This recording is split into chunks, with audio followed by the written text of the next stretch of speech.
नमस्कार दोस्तों, मनोकामना ज्योतिष में आप सभी भक्तों को, बंधुओं को, दर्शकों को नमस्कार।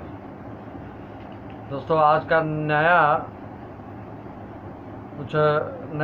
नई जानकारी आपको देने जा रहा हूं, जिससे कि पूरे मानव समाज ही भयभीत रहते हैं इस दोष को जानकर, जिसका नाम है काल सर्प दोष। काल सर्प दोष क्या है, कैसे इसका योग बनता है, ये दोष बनता है, इसको आज हम अच्छी तरह से भली भांति समझेंगे। और इसका निराकरण क्या है, कैसे होता है और इसके लक्षण क्या हैं। इस काल सर्प दोष का जो लक्षण है, जो प्रमाण है, जो जिस जातक को इसका दुष्प्रभाव पड़ता है तो उसको क्या क्या एहसास होता है, उसके मन में कैसी व्यग्रता होती है, उसके कामों में क्यों असफलता मिलती है, येन केन प्रकारेण सब कार्य संपन्न होने को होता ही है कि फिर कैसे सब बर्बाद हो जाता है। अनेक इसके लक्षण आपको बताए जाएंगे। सर्वप्रथम आप जाने मुख्य रूप से काल सर्प दोष कितने प्रकार के होते हैं। मित्रों, काल सर्प दोष मुख्य रूप से 12 प्रकार के होते हैं। इसका निर्माण, इसके अलग अलग नाम हैं। प्रथम काल सर्प दोष का जो नाम है उसका नाम है अनंत काल सर्प दोष।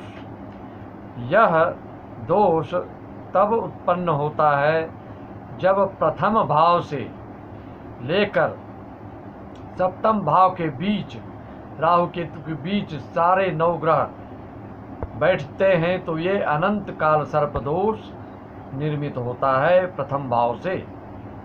दोस्तों, अगला काल सर्प जो दोष है वो द्वितीय भाव से निर्मित होता है। द्वितीय भाव से, धन भाव जिसको बोलते हैं, उस भाव से लेकर अष्टम भाव में केतु होता है। इस बीच में अगर सारे ग्रह बैठ गए तो इसको कुलिक काल सर्प दोष कहते हैं। अगला काल सर्प दोष जो है वो तृतीय भाव से बनता है, पराक्रम भाव से बनता है। तृतीय भाव से लेकर नवम भाव केतु के अंतर्गत जब सारे ग्रह बैठ जाते हैं तो ये जो दोष है वासुकी काल सर्प दोष कहलाता है। ध्यान देने वाली बात है मित्रों, ध्यान से सुने। इसके अगला जो काल सर्प दोष होता है वो चतुर्थ भाव से बनता है। चतुर्थ भाव से लेके दसम भाव के बीच में अगर सारे ग्रह आ जाते हैं तो इस काल सर्प दोष का जो नाम होता है उसका नाम है शंख पाल काल सर्प दोष। इसके बाद जो क्रम आता है वो है 5वें भाव से, विद्या भाव से, संतान भाव से जो काल सर्प दोष बनता है। पंचम से लेकर एकादश भाव के अंतर्गत अगर सारे ग्रह बैठ जाते हैं तो ये पद्म काल सर्प दोष कहलाता है। अगला जो काल सर्प दोष है उसका नाम है महापद्म काल सर्प दोष। यह जो बनता है षष्ठम भाव से लेकर द्वादश भाव के बीच अगर सारे ग्रह बैठ जाते हैं तो इसको महापद्म काल सर्प दोष कहते हैं। इसके अगला काल सर्प दोष का नाम है तक्षक काल सर्प दोष। ये सप्तम भाव से लेकर प्रथम भाव के बीच, सप्तम भाव में राहु, प्रथम भाव में केतु के अंतर्गत जब सारे ग्रह बैठ जाते हैं तो ये तक्षक काल सर्प दोष कहलाता है। इसके बाद अगला जो काल सर्प दोष है उसको कर्कोटक काल सर्प दोष कहते हैं। ये अष्टम भाव से लेके द्वितीय भाव के अंतर्गत अगर सारे ग्रह बैठ गए तो आपको ये कर्कोटक काल सर्प दोष कहलाता है। ये भी कई प्रकार के विघ्न बाधा देते हैं जातकों में। इसके अगला जो काल सर्प का दोष का नाम है उसका नाम है शंखनाद काल सर्प दोष। ये नवम भाव में राहु, तृतीय भाव में केतु के बैठने से बनता है और इसके अंतर्गत जब सारे के सारे ग्रह बैठ जाते हैं तो ये दोस्तों शंखनाद काल सर्प दोष बनता है।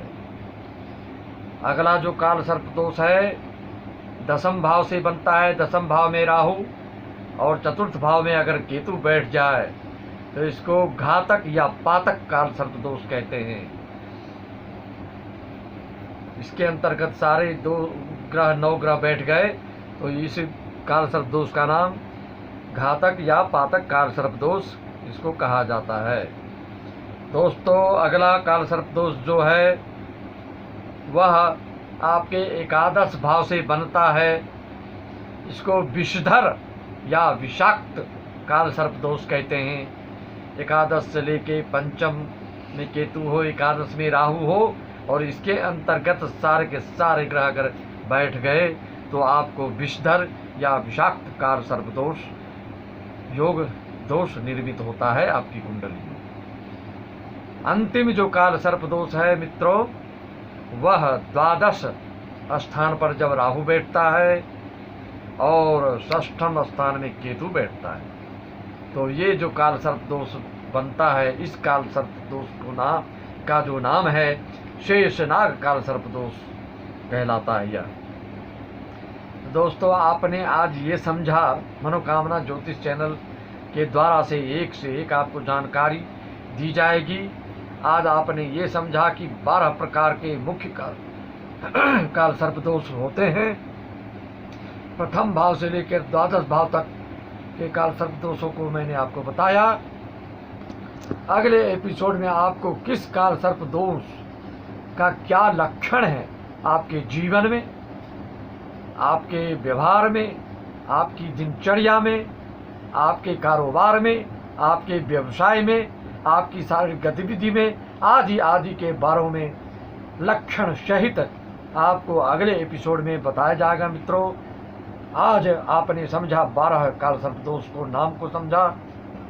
अगले एपिसोड में इसके लक्षण और इसके उपाय, जिन जिन सज्जनों के जन्म कुंडली में विशेष काल सर्प दोष के अशुभ लक्षण दिख रहे हों, इसके कई लक्षण भी बताए गए हैं कि रात में नींद अच्छी नहीं आना, उचाट होना, अपने आप को मृत्यु को प्राप्त होते हुए देखना, किसी की साया एहसास करना आदि आदि लक्षण हैं। दोस्तों अलग अलग काल सर्प दोष के अलग अलग लक्षण बतलाएंगे हम आपको अगले एपिसोड में। दोस्तों आज मैं इतना ही इसी वाणी के साथ विराम।